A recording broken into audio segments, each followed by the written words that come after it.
अस्सलाम वालेकुम। जी वालेकुम अस्सलाम। शिबला साहब, thank you so much for joining us for good morning public. कहिएगा कि अगर सीट एडजस्टमेंट को लें तो इस पर आपको पता है एमक्यूएम पाकिस्तान की अच्छी कोलैबोरेशन पॉइंट ऑफ व्यू चल रहा है नून लीग के साथ। तो सिंध में इस वक्त जो पाकिस्तान पीपल्स पार्टी का होमवर्क है और जो जल्द से जुलूस किए जाएंगे, जो कि ऑल दो बहुत पहले से शुरू कर दिए गए थे बिलावल भुट्टो ज़रदारी की जानिब से, अब आगे किस तरह से इस कैंपेन को ड्राइव कर रही है पाकिस्तान पीपल्स पार्टी? जी बहुत शुक्रिया सोहा। देखिए, इस वक्त अगर आप देखें तो अगर इलेक्शन का माहौल आपको कहीं नजर आएगा तो सिर्फ पाकिस्तान पीपल्स पार्टी में नजर आएगा। पीपल्स पार्टी वो वाहिद जमात है जो इस वक्त ऑन ग्राउंड है, जलसे कर रही है, वर्कर्स कन्वेंशन कर रही है। एक तरफ बिलावल भुट्टो ज़रदारी साहब के वर्कर्स कन्वेंशन होते हैं, एक तरफ ज़रदारी साहब के वर्कर्स कन्वेंशन होते हैं। हमने अपनी कैंपेन बहुत पहले शुरू कर दी और मजे की बात यह है कि जब हम अपने इर्द गिर्द देखते हैं तो कोई और जमात हमें ऑन ग्राउंड नजर नहीं आती है। देखिए, इलेक्शन किस तरह लड़ते हैं आप इस तरह लड़ते हैं कि आप आवाम के अंदर जाते हैं, आप अपना मंशूर लेके जाते हैं, आप बताते हैं कि अगर आप मुझे वोट देंगे और हम इक़्तिदार में आए तो इस तरीके से हम आपकी मदद करेंगे। कोई बात नहीं कर रहा अपने मंशूर के हवाले से सिवाय पीपल्स पार्टी के।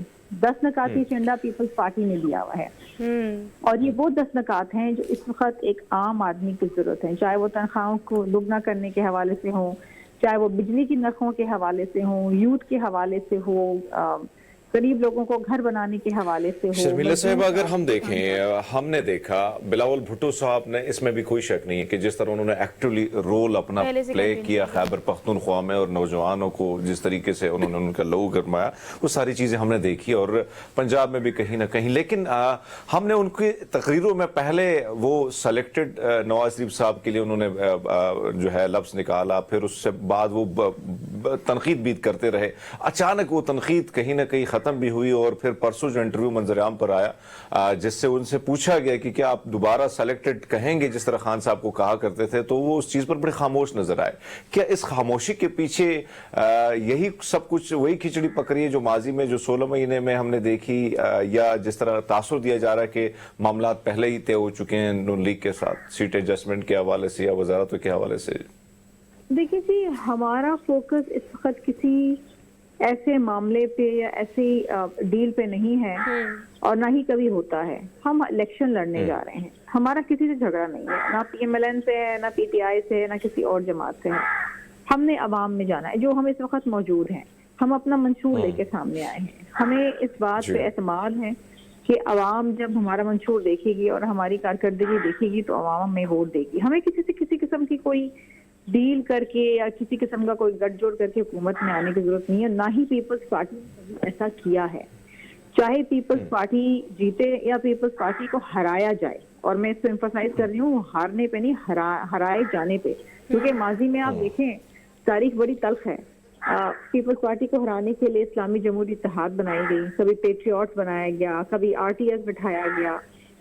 इस वक्त भी अगर आप देखें RMS को बिठाया जा रहा है। बिल्कुल, एक वक्त ऐसा भी था कि जब इलेक्शंस को हम RO का इलेक्शंस कहते थे 2013 में।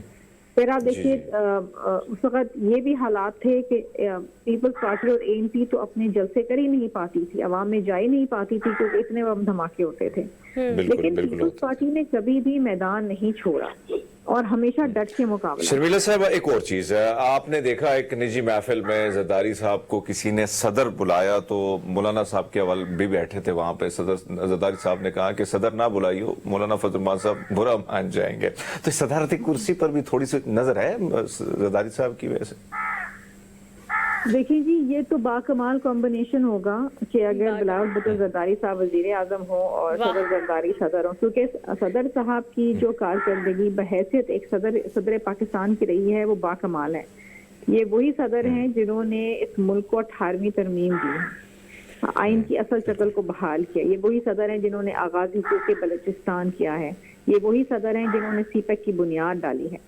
तो ऐसे बहुत सारे काम हैं जो सदर साहब ने अपने दौर के अंदर किए हैं और बड़ी मेहनत की है। अच्छा शिमला साहिबा, sorry for interruption, sorry for interruption, लेकिन चलिए माजी की हम बात कर ही रहे हैं तो आपने कहा कि एक कदम माजी में रखना चाहिए अगर आप मुस्तकबिल के बारे में सोच रहे हैं। तो पीडीएम गवर्नमेंट में हमने बड़े अच्छे से एक देखा, एक साथ खड़े शहबाज शरीफ को भी, बिलावल भुट्टो ज़रदारी को भी कंधा थपथपाते रहे, एक दूसरे को अप्रिशिएट करते रहे वज़ीर दाखिला के तौर पर, वज़ीर आज़म के तौर पर।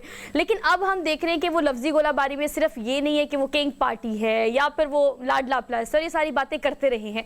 अभी तो इलेक्शंस हैं तो एक दूसरे के सामने खड़े हैं, मुखालिफ खड़े हैं। आप क्या समझती हैं कि मखलूत हुकूमत बनाने के लिए, सीट एडजस्टमेंट के लिए, क्या कोलैबोरेशन के लिए, मुल्क के मुफाद के लिए मुस्तकबिल में किस तरह से मिलकर मुल्क की माशी सूरत हाल के बारे में सोचा जा सकता है, क्योंकि हुकूमत तो ऐसे बनेगी। सोहा, देखिए आपको याद होगा कि बीबी शहीद ने मिसाक जमहूरियत की थी। वो तमाम तलखियां, रंजिशें, शिकायत भुला दी थी, मुल्क के वसीता मफाद के अंदर उन्होंने मिसाक जमहूरियत की। इसी तरीके से जब पीडीएम बनी, और ये पीपल्स पार्टी की बहुत बड़ी कामयाबी थी कि तमाम अपोजिशन की जमातों को एक प्लेटफॉर्म पे इकट्ठे किया मुल्क की मफाद के लिए। हमारा किसी से झगड़ा नहीं, जिस तरह मैंने आपसे कहा, हमने तो किसी से लड़ाई लड़नी नहीं है, हमें तो इलेक्शन लड़ना है। और इस मुल्क में अगर मुनसिफाना शफाफ इलेक्शन हो जाते हैं तो पीपल्स पार्टी तो अभी हुकूमत बना रही है। और हमने ये अयादा किया, और आपने हमारे जलसों में भी ये सुना होगा, बिलावल भुट्टो ज़रदारी साहब ने भी बारहा ये बातें की हैं, और सदर साहब भी ये बात करते हैं कि ये जो 70 साल बोसीदा सियासत है इसको दफन कर दें। ये नफरत की सियासत, ये लड़ाई की सियासत, ये एक दूसरे पे गालम गलोच की सियासत, एक दूसरे को जेलों में डालने की सियासत, इसको खत्म कर दें, आगे की जानिब देखें। तो अगर मुल्क की मफाद के लिए हमें एक दूसरे का नेशनल इश्यूज के ऊपर साथ देना है तो हम जरूर देंगे। शर्मिला साहब, एक और चीज अगर हम देखें, जो चीजें हमें नजर आती हैं, आप लोगों ने 2013 में जब मामला आरोस के इलेक्शन के हवाले से जरदारी साहब बड़े खुल के वो बात किया करते थे। इस वक्त जो आरोस का रोल है, जो जो चीजें, तस्वीर जो सोशल मीडिया पे चीजें आ रही हैं और एक एक वीडियो बाकायदा आ रही है, आरोस जिस तरीके से रोल प्ले कर रहे हैं, अगर आप लोग हुकूमत की दौड़ में नहीं रहते तो फिर क्या अपोजिशन के बेंचों में बैठेंगे या उसी तरह आरोस पर तनकीद होगी, या अभी इस पर अभी हम नहीं देख रहे कि पीपल्स पार्टी कोई आवाज उठा रही कि जो आरोस का रोल इस वक्त नजर आ रहा है। पीटीआई के साथ जो कुछ हो रहा है, आप लोग भी खामोश हैं, नून लीग तो खुशियां मना रही है क्योंकि जाहिर बात है 2018 में वो ये चीज को भुगत चुके हैं। आपको नहीं लगता सियासी जमातों को आगे बढ़ने चाहिए? एक दूसरे को जेलों में देख कर बड़े वो बातें सबकी खुल जाती है, लेकिन फिर जब वो दूसरे इक़्तिदार में आता है वही बदला। तो ये जो चीज नजर आ रही है, तो इस पर पीपल्स पार्टी का क्या मौक़िफ़ है? देखिए, हम यही बात तो करते हैं कि ये पुरानी सियासत, बोसीदा सियासत को आप दफन कर दें। हमें किसी की मजबूरी देख के या किसी को जमीन पे लगे हुए देख के जश्न मनाने की जरूरत नहीं है। पीपल्स पार्टी तो वो जमात है जिसने सबसे ज्यादा कुर्बानियां दी हैं। शहीद जुल्फ़िकार अली भुट्टो साहब, शहीद मोहतरमा बेनज़ीर भुट्टो साहिबा, हमारे सैकड़ों कारकुनान शहीद हुए हैं। हमारी जद्दोजहद जो है सबके सामने है, तो हमें खुशी नहीं होती है। देखिए, जहाँ तक पीटीआई का ताल्लुक है तो पीटीआई के बेशतर लोगों के जो कागजात रिजेक्ट हुए थे वो तो ट्रिब्यूनल ने बहाल कर दिए हैं, और अगर कहीं पर बहाल नहीं हुए तो कोई उसकी जेन्युइन वजह है। एक दो लोगों के हवाले से क्योंकि मैं देख रही थी, तो जैसे फहमीदा मिर्जा साहिबा हैं, अब अगर उन्होंने लोन लिया 21 करोड़ का और नहीं दिया तो फिर कागज तो रिजेक्ट होंगे, तो ये जेन्युइन रीजन हैं। लेकिन उनके बेटे के एक्सेप्ट हो गए जो कवरिंग कैंडिडेट थे, तो मैं नहीं समझती किसी किस्म की कोई ज्यादती सच हो रही है। ऑफ कोर्स पीटीआई शोर तो बहुत मचाती है, लेकिन हकायक जो है वो देखने बहुत जरूरी है। अब तो उनको बल्ले का निशान भी वापस मिल गया है, तो I think they very much in the race, और अच्छी बात है क्योंकि जितना मुकाबला सख्त होगा उतना ही। ये जो बल्ले का निशान, इससे पहले का जो फैसला आया था, हमने देखा था कि एएनपी जो आप लोगों की इत्तेहादी थी और हुकूमत में बेंचों पर भी आपके साथ बैठी थी, दीगर जमातों ने भी लाहौर हाईकोर्ट के जज साहब को जो है धमकियां भी दी थी और कहा गया था कि जब आप रिटायर होंगे तो हम आपके साथ देख लेंगे। ये इस किस्म की चीजें जब आती हैं, आपको क्या लगता है कि क्या सियासी जमातों का जो उनका हक में फैसला आएगा तो फिर मिठाइयां सब बांटेंगे, जब फैसला अगेंस्ट आएगा, चाहे वो पीटीआई हो, पीपल्स पार्टी या नून लीग हो, तो फिर वो धमकियां? इसको आप कैसे देखती हैं? ये सूरत हाल कहाँ जा रही है? देखिए, जहाँ तक उनके इस इशू का ताल्लुक है तो पीटीआई के अंदर जो इंटर पार्टी इलेक्शंस है उसका तनाजा 2013 में भी था। जब भी इसके ऊपर बड़ा तनाजा था, इनके अपने लोगों ने शिकायत की थी, वजूद्दीन साहब की सरबराही में कमेटी बनी, उसने भी ये कहा कि जी इलेक्शन सही नहीं हुए हैं, फिर उसके नतीजे में वजूद्दीन साहब को ही फारिग कर दिया गया। तो ये इशू उनके हाथ से 10 साल पहले भी थे।